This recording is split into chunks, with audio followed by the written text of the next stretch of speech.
నమస్తే అన్న, అందరికీ నమస్కారం. కువైట్లో అర్ధరాత్రి 1 గంట నుంచి సైరన్లు మోగిన విషయం అందరికీ తెలిసిందే.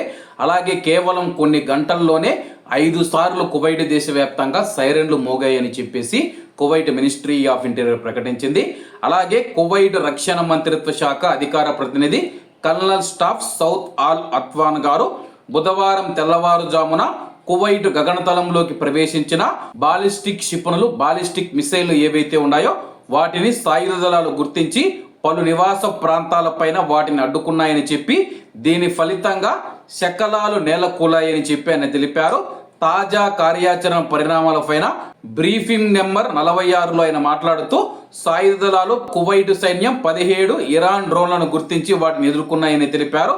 ఇరాన్ దురాక్రమణ కువైట్ అంతర్జాతీయ విమానాశ్రయంతో సహా పౌర మరియు కీలక సౌకర్యాలను లక్ష్యం చేసుకుందని, దీని ఫలితంగా ఒక భారతీయుడు మరణించగా పలువురు గాయపడ్డారని చెప్పేసి కువైట్లో గణనీయమైన ఆస్తి నష్టం జరిగిందని చెప్పి ఆయన పేర్కొన్నారు. మృతుని యొక్క కుటుంబానికి ఆయన ప్రగాఢ సానుభూతిని తెలియజేస్తూ గాయపడిన వారు త్వరగా కోలుకోవాలని ఆకాంక్షించారు.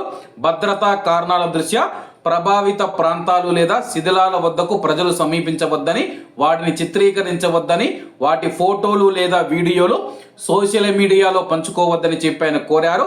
అధికారిక ఆదేశాలను పాటించి అధీకృత వనరులపై ఆధారపడడం యొక్క ప్రాముఖ్యతను ఆయన నొక్కి చెప్పారు. సంబంధిత కువైట్ అధికారుల సమన్వయంతో కువైట్ సైన్యం పూర్తి సన్నద్ధతో ఉన్నాయని చెప్పేసి ఆయన ధృవీకరించారు. కువైట్ న్యాయకత్వంలో దేశానికి నిరంతర భద్రత, స్థిరత్వం కలగాలని ప్రస్తుతం మనం చూసుకుంటే కువైట్లో 17 డ్రోన్లు మరియు 13 బాలిస్టిక్ క్షిపణులతో అయితే ఇరాన్ దాడి చేసింది.